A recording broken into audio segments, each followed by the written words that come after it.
While I introduce Jack Kavanagh, he and his fellow panel members are going to take to the stage for this next panel, which is on sports, leisure and recreation. So Jack himself is a pharmacist, a speaker, and he is a member of the NDA board, and as well as that, a non-executive director of a leadership development organisation named Common Purpose Ireland. And at present, he's running Move the Needle, which is a consultancy taking on select projects. He's also engaged with the World Health Organization in relation to digital and assistive technologies, and is currently focused on tackling accessibility in aviation. I'm presuming he sleeps somewhere in the midst of all of that, but perhaps he can tell us a little bit more. So it's all to you. Over to you, Jack. Thank you very much.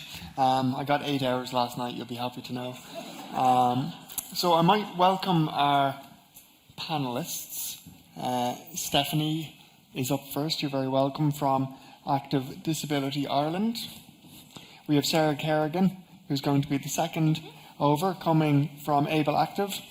David McKay is third up, Disability Inclusion Officer in the IRFU. Laurence Colleran from South Dublin County Council is in charge of the parks. And over to my far left, your far right, is Louise Burke, Director of Participation in Sport Ireland. And both Louise and Aideen have volunteered themselves to do some interpretive dance during this session. So it's an absolute pleasure to be here with you today. I think we've had a really interesting first half of the day, and I really hope you find the rest of the day as stimulating. I'm delighted to be getting stuck into this discussion around sport, leisure and recreation. In my own life, I suppose I've had a before and an after story. I spent the first 20 years of my life on my own 2 feet, and the last 12 navigating the world as a wheelchair user. I think that's given me different perspectives of standing at 6'1" and sitting at 4 foot something. But the thing that has remained constant is that in my private life and increasingly in my professional life, I have had a real love of the outdoors, of sports, initially running rugby, Gaelic soccer, hurling, but particularly water sports, anything adventure oriented, and more latterly have turned to adaptive sports, from sit skiing to hand cycling and anything that gets me out in nature. So I'm delighted to be having this conversation about the broader space of sport, leisure, recreation, and the involvement of people with disabilities in the same. So without further ado, I would like to welcome our first panellist, Stephanie McSweeney, who is the Strategic Operations Manager of Active Disability Ireland. And Stephanie, I believe you've got a presentation. I do, and I don't know if that's consistent across the rest of the panel, but should I go to the podium to present, or am I? Please do. Yeah, perfect, I'll do that. So, thank you. Great, so I'm delighted to be here today on behalf of Active Disability Ireland. As Jack mentioned, I'm the Strategic Operations Manager here, and I guess my presentation today is probably just to give a little bit of an overview about who we are as an organisation. I know there's some familiar faces in the crowd, particularly in the sporting sector, that are overly familiar with who we are and what we're doing, but for those who maybe don't know, it's just a little opportunity to kind of hear a little bit about what we're doing in terms of, I guess, the work that we do in the sports sector, the challenges that we see that people face when trying to access sport and physical activity opportunities, and also some of the enablers that we are putting in place in terms of trying to break those barriers down. So to begin, I'm just going to go to our first slide. Am I in control? Or sorry. Oh, there we go. Okay, so what I've got here is just a little overview of our vision and our purpose as an organisation. So I guess we work very closely with a number of partners and stakeholders in order to live our vision of creating an Ireland where people with disabilities have equal opportunities to be active. There is, I guess, a number of people either on our panel and in the audience that will have experienced that firsthand in the work that we do, but I guess it's very much a shared vision. It's a cross-collaborative approach as well too. We understand that this isn't just a one-agency approach either, that it's multifaceted in that sense. In terms of our purpose then, so I guess we want to listen, support and challenge the needs of those with disabilities and ensuring that they get the appropriate opportunities to be active, whether that's in sport, physical activity, personal exercise or recreation, or wherever it might be. And I guess we're going to demonstrate maybe today just one or two key programs, and we're going to highlight just that we can use to kind of give evidence of how we're, challenging those things and trying to put practices in place to help support those overcome challenges and barriers. So the first thing that I'm going to talk about is our Sports Inclusion Disability Charter. So this was actually launched back in 2018, so we're about 6 years just in on this at the moment. So it is effectively a large piece of work that we had done in direct consultation with people with disabilities. We wanted to truly understand the challenges they face, the barriers they face when trying to access sport participation opportunities. So a huge amount of research went into this, and we heard directly from the voices of people with disabilities and really tried to understand what it was that we could do as an organisation and across the sector to support them in accessing those opportunities and to become more physically active in their environments. So I guess through the consultation, there was a number of different key elements or key themes are emerging from the consultation, kind of, I guess, encapsulating the challenges, and we kind of categorised them into 5 different key headings. And those 5 headings ultimately became the catalyst of change for us. So the Charter to date has over 2,000 organisations signed up to. So there's been a huge buy-in from the sector, and that's across sport primarily, because we're based, but we've also seen buy-in from kind of the health sector, the education sector, a lot of the community settings as well too. So there's over 80 something different sports and physical activities that have signed up to the Charter. That's across national governing bodies of sport, local sports partnerships, community groups, education settings, healthcare settings, disability services. So it's quite broad and it's quite varied. But ultimately, the Charter demonstrates their commitment to inclusion, their commitment to being open to change, open to ideas in terms of breaking down those barriers. So we've worked very closely with a lot of those partners to provide additional resources, guidances and supports to be able to break down those barriers and provide opportunities for change across the population that are looking to become more active. These 5 headings then are the 5 headings that emerge from that consultation. So it's to be open to people with disabilities. In terms of people, we're looking at the access to training, to upskill, to learn about disability awareness training, how you can adapt the likes of coaching sessions, physical activity sessions, personal training sessions, or whatever it might be.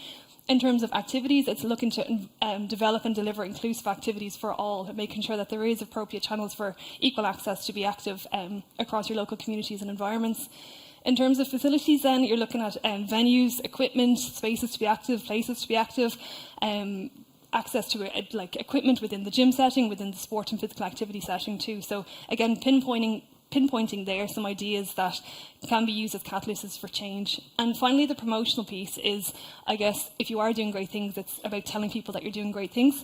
And there is actually, and maybe we'll get into it a little bit of discussion when we sit with the panel, but there is great things happening across the sports sector, and sometimes it's just not always visible, it's not always highlighted, it's not always well promoted. So this is one of the key challenges that is often faced by people with disabilities, is not knowing where to go, what to do, how to get active, where to start. And organisations in the sporting sector are also facing the same challenges. So we're trying to join the dots a little bit in that sense.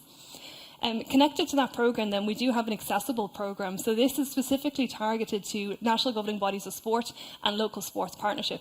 And what we do in this programme, and there's a few of the faces in the room that are probably thinking I need to organise a meeting with Stephanie on this one, but we work very closely with the national governing bodies of sport and the local sports partnerships to help them create a sense of change and cultural approach to inclusion. So making sure that from top down, from boards of management right down through their operational staff and onto the staff that are delivering programmes and events on the ground, that there's an inclusive approach the whole way throughout. So we've got a number of different, we've got actually in fact 29 of the LSPs in the country are engaged in this programme at some level, and we have up to 20 national governing bodies of sport already engaged as well in this programme. So we're actively working with them, and it aligns to the 5 key headings that were on the previous slide in terms of using those 5 headings as action points to get a sense of change, the cultural change to creating inclusive opportunities for all. So it's a really strongly embedded programme. It's been, I guess, developed over the last number of years, and it's actually been piloted through a number of NGBs and LSPs, and we've actually taken learnings from a similar programme in Disability Sport Wales that we've kind of begged, borrowed and stealed ideas from, and it really kind of enhanced the programme that we've worked into the Irish system. I'm just going to highlight one or two last quick points. One of the other things that we do is we developed a training and education framework. And I guess knowledge is power, information is power, and upskilling and training is really, really important. This is just a sample of some of the training workshops that we deliver as part of the organisation, but to take even last year as an example, so in 2023 we delivered over 140 different workshops across our education framework, and that touched over 1,500 participants, and that's representative of coaches, volunteers, parents, carers, teachers, exercise professionals. There's a range of different people that have actually engaged with our training and have ultimately upskilled and hopefully bring those skills back to ground level to be able to activate in their local communities or into their sporting settings. Finally, and very quickly, I might just give you a quick synopsis of some recent research that we've conducted. It was in my brief to mention this, but maybe we'll get into it in details in the panel. But we, in 2021, appointed an Insights research officer to the organisation who is actively looking at different areas that we haven't been as well engaged with the population of people with disabilities in terms of hearing from them, their voices and their challenges and experiences in accessing sport and physical activity. And we conducted a youth research last year just to get the voice of the younger population of people with disabilities and what their experiences, barriers and challenges that they have faced in terms of accessing the same things. And maybe I don't have time to get into it. I'm looking at the clock. I've got a second, I think, left on it. But I might hold the presentation for there, and maybe, Jack, we can pick up on this section as I allow my my colleagues to present any further. But thank you so much for the opportunity to chat today. And we do have a stand down the corridor if anybody wants to pick up further conversation on anything I've briefly mentioned on the presentation today. But thank you. Just watch it on chirp on it. Stephanie, thank you very much for your contribution. Next up we have Sarah Kerrigan, second over to my left here, from Able Active. She's the project coordinator there and is also involved with Surpass Sports Systems. So Sarah, over to you. Thanks, Jack. Hi, everyone. So yeah, my name is Sarah Kerrigan. I am the project coordinator of Able Active, and that is a project which I'm working with Surpass Sports Systems. You might have seen us. We have a little desk down the hall right beside Stephanie and Active Disability Ireland. But Able Active is an app that launched earlier this year in July, and working on it has been one of the greatest privileges of my life. It is an app that has been designed to map and promote accessible trails and amenities for people with disabilities. So the app does a lot of things, and when I describe it to people, it's kind of a mix between a Strava, a social media, and a Google Maps. So you can track and record your walks, your hikes, your swims. There's in-app messaging. You can use it basically to explore what's in your area. So say if you go to a new place and you're like, ooh, I'd love to go for a walk, but I don't know what's there. Or I don't know how long it is, or I don't know if it'll suit me. Will it suit like my requirements? Because I think so I've been on this, sorry to go back a bit, I've been working on this about 1.5 years now from when we started the feasibility study. We actually got the funding through the European Space Agency because they put a call out looking for a project that uses space tech and something that's like related to accessibility. So that's where the app came from. My boss Adrian has been working in the kind of tech space for years now, and he's always wanted to do something like this. And then finally, our paths crossed and the funding became available. And I suppose here we are now. So what I was working on throughout the kind of feasibility study was talking to different sports inclusion disability officers, SIDOs, local sports partnerships, NGBs, and any kind of friends and strangers that I met along the way.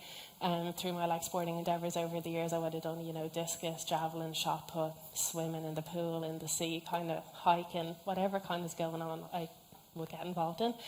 And I've kind of lived that life as well of okay, what are the barriers to entry, cost, transport, something being advertised as accessible, but then you get there and it's not. Or it might be accessible to some people, but might not be to others. So what I was looking for when I was doing the feasibility study for those 6 months, that we got the funding from the European Space Agency, like I said, I was speaking to different SIDOs, LSPs, NGBs, and different friends that I made along the way, and being okay, well, what's your main pain points when you're trying to engage in physical activity and participate, and how can we build something that helps reduce those barriers to entry? So 2 big things that we've been focusing on with the app is improving the provision of information and also reducing barriers. So the app is available to download on little plug here, on iPhone and Android. It's free to download, so we've removed that barrier to entry there with cost. We also have got, like I said, it's lived experience. Like someone said earlier, it's nothing about us without us. We've so much lived experience available, and we just want to make sure that we're really meeting the needs of the different kind of organisations and individuals and communities that we're working with. So, for example, we've partnered with Spinal Injuries Ireland, and what work we're doing with them. So, as I said earlier, we're looking to improve the information that's provided out there. And we're also looking to reduce barriers. So with Spinal Injuries Ireland, we partnered with them to basically crowdsource a data set around what information is out there about facilities, gyms, pools, all that kind of stuff. So there's a little area in the app, a little section, that our users, once they have set up a profile, they can contribute to help us build the app. So it's like, is there a hoist? Is there any accessible equipment? All that kind of stuff. So they can feel actively engaged and that they're helping not only improve things for themselves, but improve things for other users. So that's been great to partner with Spinal Injuries Ireland and hopefully build something better and build the knowledge base for the users. We've also partnered with the Shamrock Squad. They're a really, really cool and amazing community group based in the west of Ireland. Set up by two moms with kids on the spectrum, and they've basically gone out and done loads of different walks to their community groups. Their preparation is meticulous, it's absolutely amazing. They would go out themselves once, and then they would go out with one of their users, and then they would go out again with the whole group. And sometimes it can go according to plan, it can be absolutely perfect for them. And then other times, I think one time they went out to do a 5k, whatever way they took a wrong turn, they ended up doing 15k. And they'd have a lot of kids with them as well, and people with I know, I'm sure we've all been there though, where you go on a walk and you're like, oh sugar, I took the wrong turn, and then you're like, my legs are snookered. But sorry, to go back. Yeah, basically we're trying to prevent things like that happening and prevent the kids and the participants. It's very anxiety inducing if you go out and you've sensory issues, or you don't like crowds, or you don't really know what's ahead of you. So basically it's another reason why people wouldn't go out and get active, because they don't know what they're up against and they're just anxious. That the unknown can be so scary. So that's another way, I suppose, in which we're trying to help break down barriers. We've also partnered with Spina Bifida Hydrocephalus Ireland. This week is actually their awareness week, and they are doing a national walk this Sunday, and they're getting all their members to get out and get active using the app. So that's really exciting. Like I said, you can track and find walks and trails within your area through the app, and hopefully, as we kind of have more users involved, they'll be able to message each other within the app and organise programs themselves. I've spent kind of a few kind of visits over the last number of months going to different day services, and hopefully they'll roll out their programs as well using the app, because safety and data privacy is such a huge element of what we're trying to do. Everything within the app is safeguarded, so it's perfect for them to kind of run their events and programs through. So there's loads of different ways, I suppose, the app is looking to, like I keep saying, reduce barriers and improve the provision of information. It's really, really broad, it's really diverse, but hopefully we're really, engaging with people on the ground who really would like to be more active, but who have struggled for one reason or another. So, yeah, I see I have about 2 minutes left, but I feel like I've said a lot of what I wanted to say. It's been a really, really great opportunity. I really hope that it's making a genuine difference in people's lives, because I have lived that life where I know how demoralising and frustrating it can be when you just feel you're up against it enough with a disability, and then there's just loads of barriers placed in front of you, and it just gets really, really disheartening. So I really am, like I said at the start, this has been one of the greatest privileges of my life to be involved in this project, and I really, really hope it makes a difference. And I suppose if anyone else in the room wants to come and talk to us more about it, I love chatting. So yeah, feel free to come and chat to us either later today or, like I said, online. Sarah Kerrigan or Trouble on a Peg Leg, you'll find me. And yeah, if you get to use the app, I hope you enjoy it. And if you know someone, we would really appreciate you passing the information on to them. And yeah, it's great to be here and great to talk to you. So thanks very much.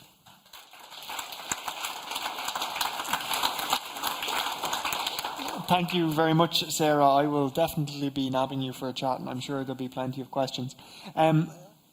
Today has gone swimmingly so far, and just to keep it going that way, I've noticed that every one of our panellists is precariously close to the back of the stage. Can you all please scooch your seat forward just to save my heart? Thank you very much. Now I can rest at ease. Christ, I was holding my breath for nearly that whole last section. And so now we can introduce David McKay. David is the Disability and Inclusion Officer in the IRFU. We know, for those that care about these things, that the international teams squad was announced yesterday, that the ladies team have been representing us so well overseas in the last couple of weeks. But so much of what happens in the IRFU within rugby happens far below what we see in the public realm. And David, I think you can speak to that really well from an access and inclusion space. So over to you. Oh, I'm on. Yep. I actually don't know why I was asked. I think it's more because we were in the Aviva today. But I think, look, I suppose for me, it's what is inclusion, and we're talking about Article 30. And I think for a coach on a Sunday afternoon at 10 o'clock, that article, that policy is something that they're not going to see. And I suppose for my job is really look, how do you make that real life for that coach? And I think that's the hardest, but probably the most important thing. It's good that I know it. And it's good for the policies and the procedures that I have to put in place. But I think for the coaches, how do you make it accessible? And what does accessible look like for the players that they're working with? So we're really lucky, and I suppose it's something from an IRFU point of view, we're not very good at shouting about what we do. It's great when the first 15, the men's and women's, are doing so well on their national stage. But I think from a grassroots, like you mentioned, there is so much good work there. So we have over 56 teams across Ireland that offer disability inclusion programs, whether that be tag rugby for intellectual disabilities, whether that be mixed ability rugby, which is a full contact version for adults with and without disabilities, or we have our very own vision impaired rugby team out of Old Wesley just down the road. So I think we try to make sure that what we are delivering is best. We cannot cover everything, and I suppose it's putting our hands up. And knowing that I'm up on the stage with some great presenters, knowing that from an NGB point of view, we've still so much work to do. There's still so many things that I'm getting emails about to know that why aren't we doing this? But I think for me, it's what we're delivering is making sure that it's up to the job, it's sustainable. Of them 56 teams, it's knowing that they're going to be there in 5 years' time. Like I think our oldest team now is coming up 17 years. And I've had a team set up there in the last few weeks. So I think the journey for each team is very, very different. I think we've looked at that accessibility of information and training.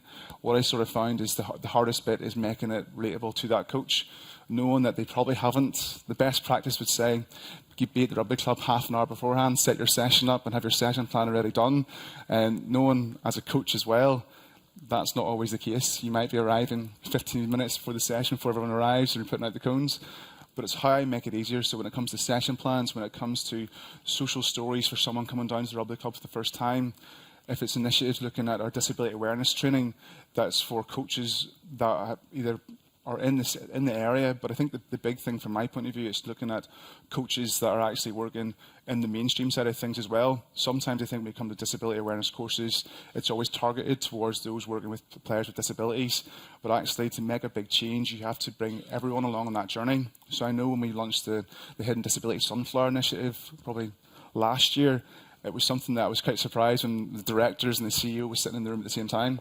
I shouldn't say that's a surprise, but it's sort of that support from at that level of the organisation to say, look, we're backing this, and I suppose I'm wearing my support lanyard today, and I think it's something like initiatives like that as an IRFU, when we roll these out, we want our provinces, we want our clubs, we want everyone to buy in behind that. And I suppose for other organisations, because I think you were doing it by yourself, but you're maybe the first to do it, it's an important piece, and it's trying to get that with. I think other initiatives that we've probably sort of done the last 2 weeks, we launched our sensory rooms, so we funded through dormant accounts and through Sport Ireland, which all the projects that we do without Sport Ireland, they wouldn't be possible. It's something that we really have to give a lot of kudos to, although there might be a lot of people that say there's things that could be better, but I think when it comes to funding, they're probably the best funder around when it comes to disability inclusion. So we have these portable sensory rooms that each province now has, and we've got one that's going to be here at the International Games in November. And it's something that even the weekend there, we had one at Balbriggan at the Aviva Minis, and we had one at Kingspan. And I went down to the Kingspan one, and we were I was in there speaking to parents and speaking to players, and one of the bums was like, "Would you come back then?" And it was the first time her daughter had ever come to the Kingspan or Ravenhill, depending on what you want to say it. And it was something that's very impactful, because I suppose it's an initiative that I set up and put together, but I suppose it's that impact of something so simple. And having a space where someone can go and just re-regulate themselves and feel like they can take 5 minutes out to then go back and enjoy a bustling game. I don't know if it was either because we won as well, so I could also help. I think when we talk about, I suppose, projects that I've really enjoyed, is one from the VI side of things. Just when I was talking to Jason there, Louise, in Lisburn direction, so maybe try to get him recruited for the VI Rugby. It was one of our players, Hilary. She won't mind me saying this. She's 40, or just over 40 now, but it was the first time in her 40 years that she had ever been involved in a team. And I was sort of having this conversation with her, and she was chatting about, "Look, David, I'd never been involved in a team. For me, when I was 6, I was involved in my first rugby team. It was something that was just second nature for me. And I think it's something that you take for granted, that the opportunities to participate, that it's just open to everyone. And I think within my role, it's looking at how do we sort of breach that gap, that everyone has the opportunity to participate, and not only participate to play, but also to volunteer, and I think be part of the system that you want to be involved in. So I know in the last year, we're waiting probably the next 2 weeks, we'll have research from MCU, led by the UNESCO chair, Catherine Carty, which will come out, and we spoke to 440 individuals from our players, our parents and our coaches around the disability offerings that we have and what improvements they want to see, because I suppose the reason why I'm in a job is to make sure that I'm providing what they need. So I think that's probably the hard bit, is putting that into practice, but I think it's also the exciting bit. And probably the last point I finished on is probably one of the most, we've done a support employment initiative with St Michael's House, and we had Ashwin in placement for 12 weeks. And it was something for other organisations to think about. You might already do it. I'm preaching to the choir in this room. But for IRFU, it was the first time that we took on a placement for an individual with intellectual disabilities. And I think for every department within the IRFU met Ashwin. They had him for the day, and he was engrossed in IRFU. He met the both first 15s.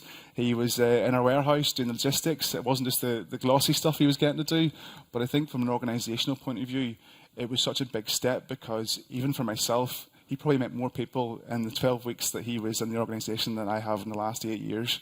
And I suppose it's a detriment to himself as well, that he's this outgoing person. But I think what it's actually made us think about is the benefit of having a voice within your organisation to speak about issues that relate to them and to tell us what we need to do better.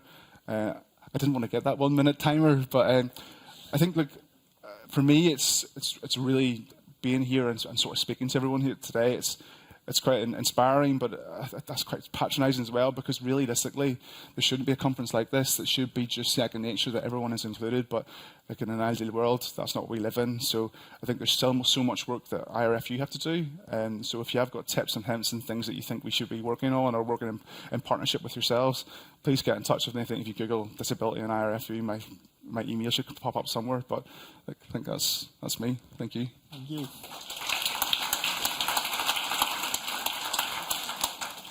David mentioned to me beforehand that he wasn't sure he had enough to say. 2 seconds left. Anything else? Thank you very much, David. Next up, we have Laurence Colleran, Senior Executive Parks Superintendent in South Dublin County Council. And if I do say so myself, you've made an awful lot of progress over the last number of years. So excited to hear what you have to say. I might actually stand up. I'm a bit congested, so I might find it easier to speak. Okay, so I'm going to talk to you a little bit about play. And play is actually a really important element in all children's lives. And so much about what we understand about ourselves, the world around us, how to make friendships, how to be creative, stems from play. And maybe about 10 years ago, I'm going to put on a slide. Okay, so about 10 years ago, we had a new chief executive come to our council, and he said to all the councillors, every community that wants a playground will get one. We used to have 4 playgrounds in our county, now we have over 50. And so we decided, okay, if you were building one playground, you'd take a brochure, you'd say, what do people want? You'd pick it. So we decided, well, let's look, why do we play? Why do we need to play?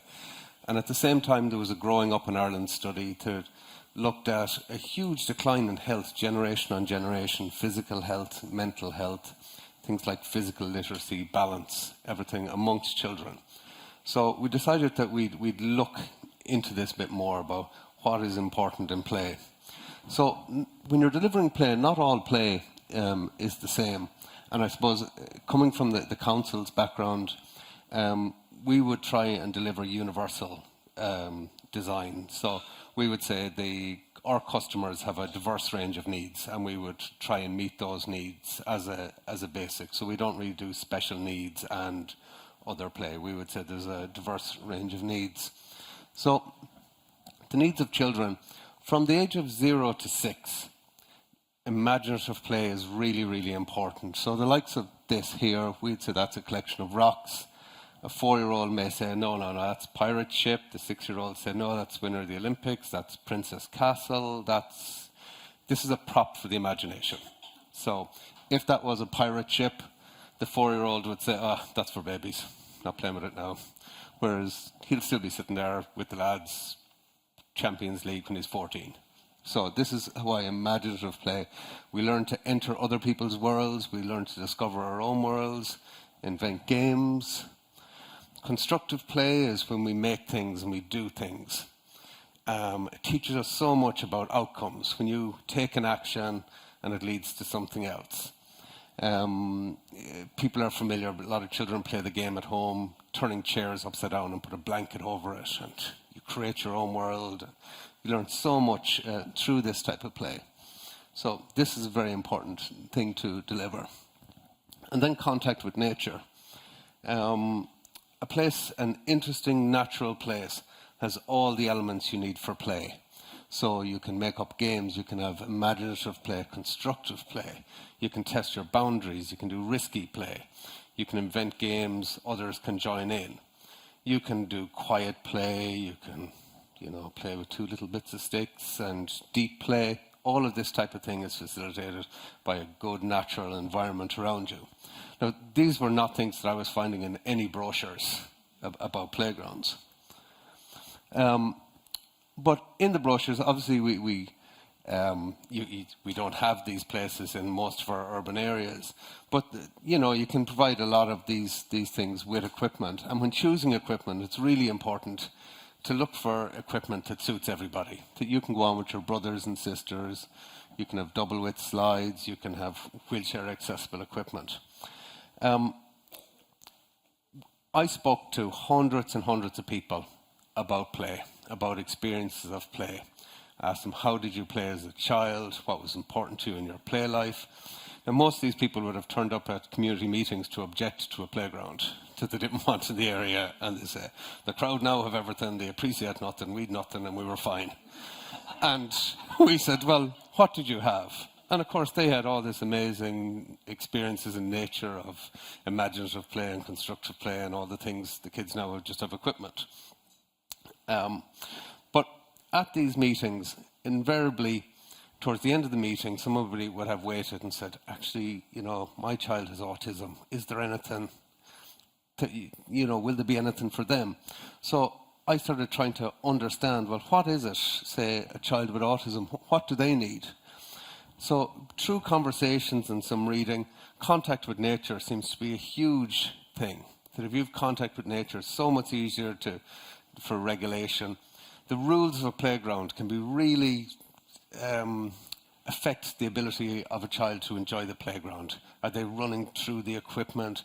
If they go to the top of the slide to experience being up high, do they actually have to go down because someone else is coming up behind, or can they experience what they need to experience? If it's in full sunshine, if there's no shade, that could be an issue. If it's too loud, if it's just bland, if it's just rubber and equipment, it doesn't provide the sensory input.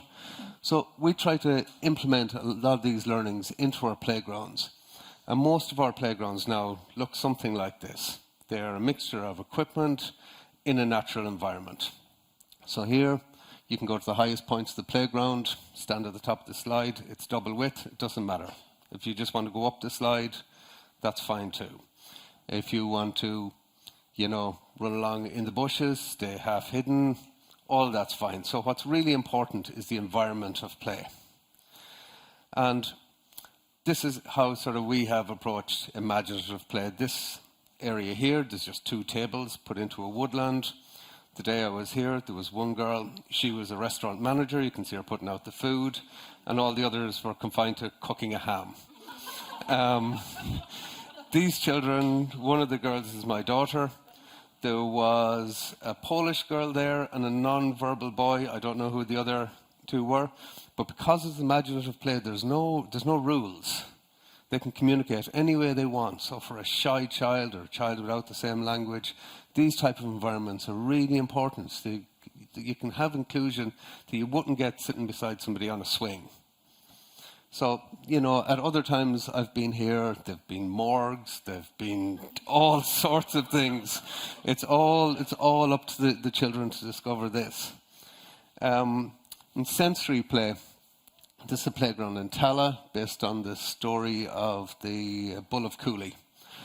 We had a group of children from St. Joseph's Special Needs School who came to me, who were really thankful to have a playground, and they asked could they do something. So they designed this mud pit beside it. So mud is a fantastic sensory experience, loved by the children, hated by the parents, but again, really, really good. There's some how we do shade.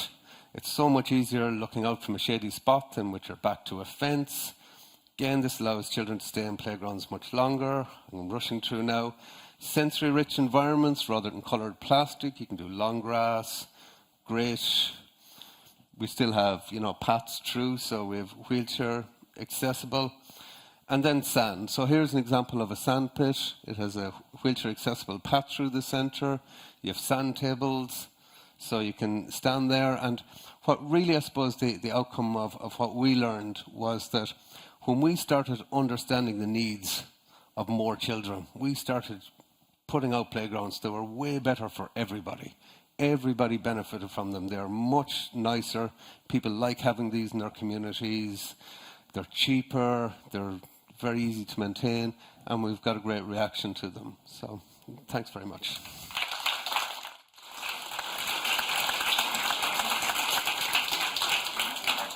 Thank you very much, Laurence. And last but certainly not least is the creative interpretive dance section. No, I would love to introduce Louise Burke, Director of Participation in Sport Ireland.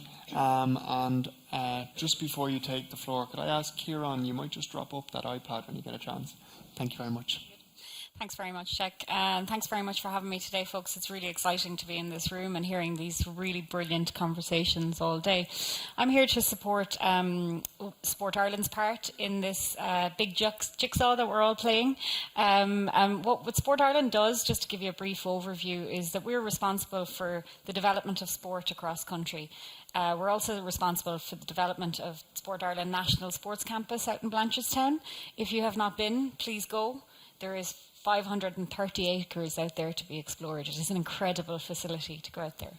So Sport Ireland is responsible for the development of sport. That means all of the shiny stuff, the medals, and we've had such a wonderful, incredible summer with the Olympics and the Paralympics and World Championships and European Championships and all that rock and roll stuff that happens, all of our inspirational heroes, all of that happens through our high performance units and our national governing bodies. That's not me. I'm literally the other end of the spectrum. I am the director of participation, so my job is really to support everyone who has an influence in getting people active across the country. And what Sport Ireland does in that area is really, really interesting. We have a network across the national governing bodies for sport. So we also have something called the Local Sports Partnership, which is essentially a sport department in every county in the country. And they're really in each community in every county where they target different cohorts of people to find ways to get them active. And they are doing a huge amount of work on the ground. We also have funded bodies, like Active Disability Ireland, who we work very closely with to ensure that key projects are being delivered across the sector, just as Stephanie mentioned previously. The work that we do in Sport Ireland kind of comes under three headings. It's policy, the fun one, funding, and then partnerships. The policy is really working with government departments, and a big part of my job is to focus on the objectives that government departments across the board really are trying to get across the board, get across the line, and ensure that it's making really impactful statements at local level. I then have the pleasure of being responsible for dormant accounts, which David mentioned earlier, and I'm just wondering, is he really angling? Because I'm about to review his application this year. I heard a lot of compliments about us there, just as I'm about to do that next week. Totally unrelated, right, David? Yeah, of course, yeah. I'm also responsible for the dormant account funding stream, and part of that is really, really focused on people with disabilities. I suppose I've been speaking for 3 minutes now, and that's the first mention of people with disabilities. It really comes back to what Sport Ireland ethos is about. Inclusion and collaboration is at the core of everything that we do. We are so prioritising every decision that we make is about making sure everyone is involved. There's an opportunity for everyone. And one of the big things, not only our national governing bodies, and there's a David in a lot of them around the country, but we also, not obviously as good as David, sorry, I'll rein that in. You're welcome, Connor, wherever you are. But we also have local sports partnerships. So each county has a sport inclusion disability officer. That is focusing on people with disabilities in every county, and it is providing opportunity for people with disabilities to be active. And one of the big things that I drive forward personally is about meeting people where they're at. And the sport should adapt to the person shouldn't adapt to the sport. And we are significantly changing in that space. And it's taking time. And we can do more, as the guys have mentioned, but there's huge efforts being made across the board. We have massive interest from Europe, I'm delighted to say, in a lot of the projects that we're doing. Believe it or not, with some European countries, we are miles ahead. The line is a dot to them. We are so far ahead, they have no idea what we're doing.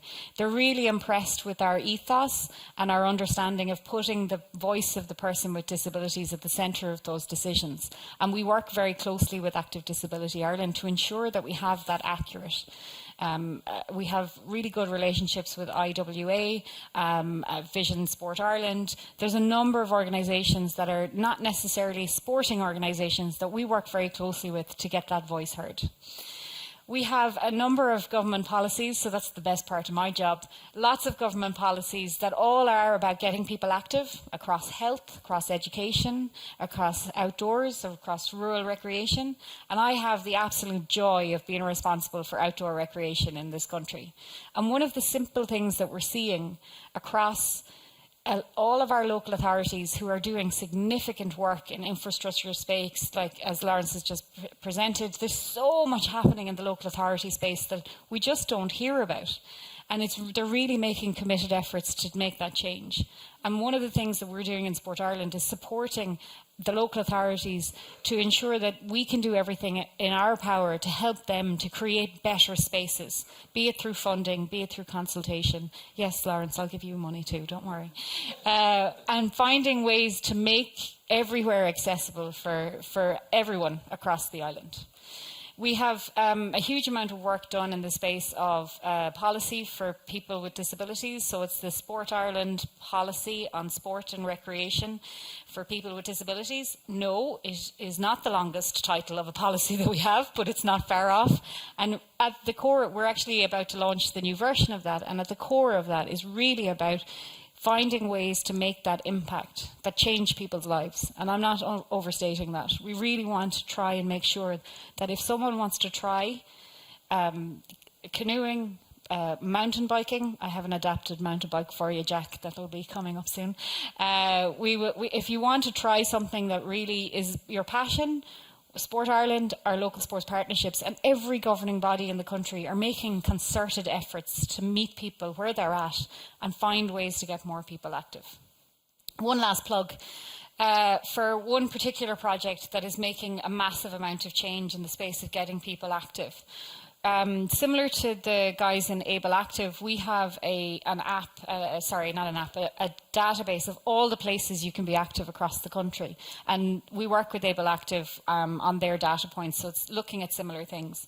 And what we've done with that is we've gone to every state agency, government department, local authority, national governing body to find a list of everywhere you can be active, be it a club, a facility, a beach, a wonderful playground. I think they're all in South Dublin by the sounds of it. And there is one website where you can find all of that out. It's an incredible facility for people to use, and it really helps and support people to meet that barrier and get over that barrier, as Sarah mentioned, of information and providing people with accurate information for them to get active. So, very simply, it's called getirelandactive.ie. I'm not a complicated person, believe it or not. 30 seconds to go. I think I won. Thanks very much, Jack.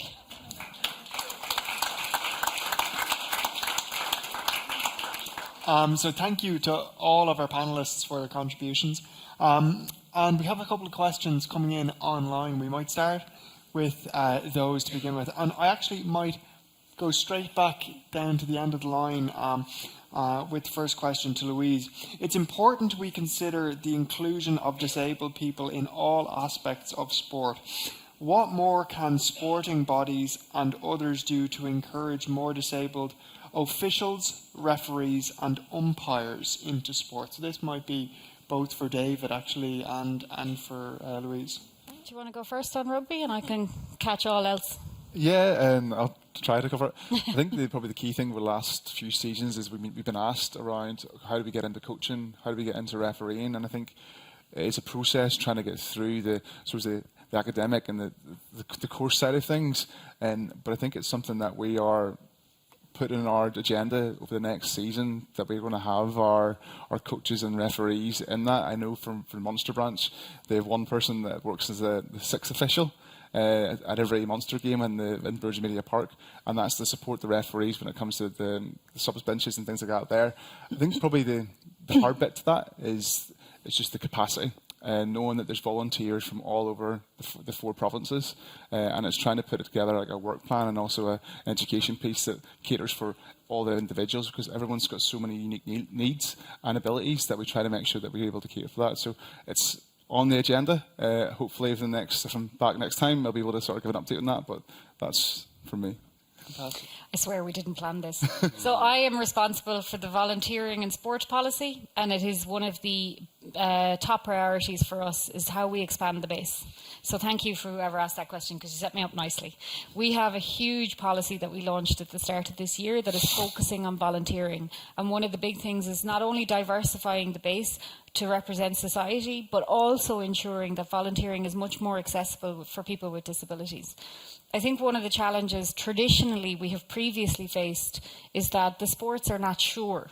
There's a kind of a challenge in confidence. And until you recognise that, from my own experience of working in basketball, girls love being in charge. They love having a whistle in their mouth, whether they're in a wheelchair, if they have a disability, or if they're able-bodied. They just want to be in charge. So there's ways and means of making it happen, and I think it's really important that not only does Sport Ireland support the NGBs and the LSPs to facilitate that, but we also make sure that there's inspirational figures demonstrating it. Like, I don't think we see enough of those role modellings out there to say, oh, I could probably do that because they are a referee.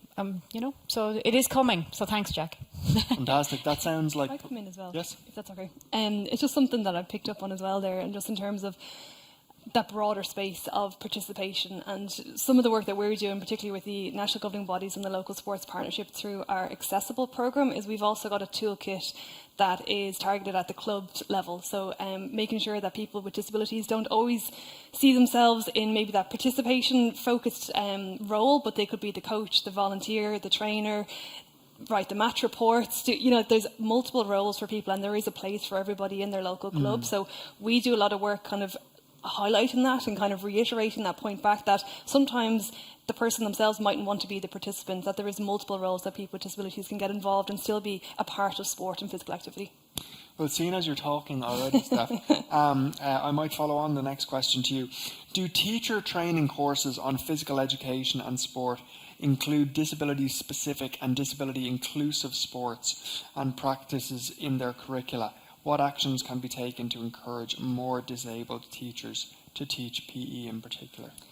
So this is something that we're actually doing a little bit of research on at the moment, with some nice funding coming through Sport Ireland and the research unit. So we actually haven't got the finalised results of this. We're actually in the phase of consultation is completed, and we're evaluating the insights to that and developing a report, which will actually be launched at the end of this year. And I'll plug our own conference, which is coming up on the 5th of December, and it'll be produced at that stage. But I guess some preliminary results coming through there is that there is a little bit of gap in knowledge. There isn't always an option to have inclusive PE sessions. Sometimes teachers don't feel that they've been appropriately trained or adequately trained to facilitate and accommodate different options and access for people to join physical activity sessions in the school setting. So it is certainly a challenge that is faced, and I guess the reason that we've gone down that route into that particular piece of research actually came from the insights work that we did with our youth research in 2023. So it had been identified by the younger population that we had consulted with that they don't always have the positive experiences in physical education experiences in their school setting. And that led us then down the line to go, maybe we shouldn't consult with teachers and see what's happening there. But I guess the final report and findings are kind of coming at the end of this year. And if anybody wants to tag in with us on that, it'll be live on our website once it's released in December. But it's certainly a space that we're looking at the moment. Brilliant, thank you. We have 8 seconds left, which is just about enough time for a question that is either directed to Sarah or indeed to Laurence, and if nobody in the audience has a question, I do.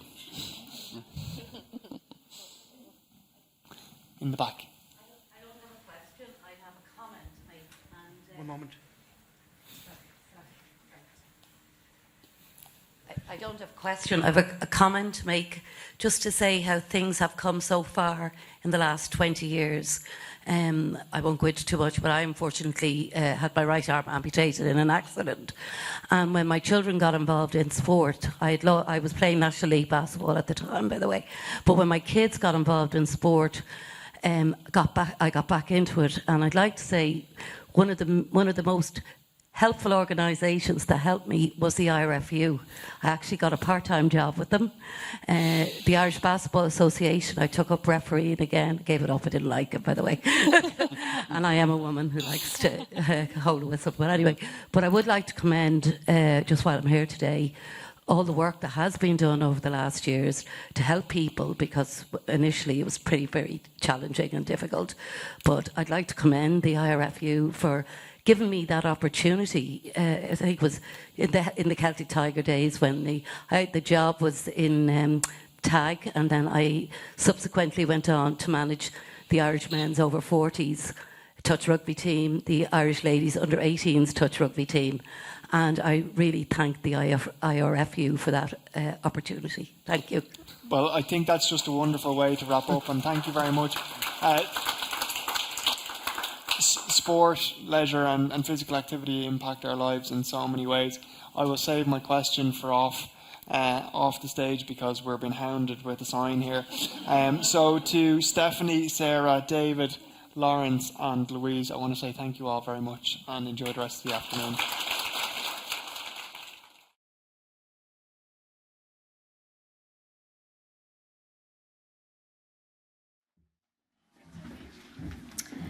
Now, thank you very much, everyone, and I'm just making sure that our panellists hightail it to the back of the room to be demiked, because the next panel need them and we only have a bit of time.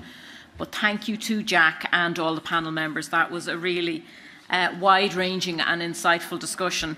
And you can see how hard we're working to touch every single aspect of Article 30.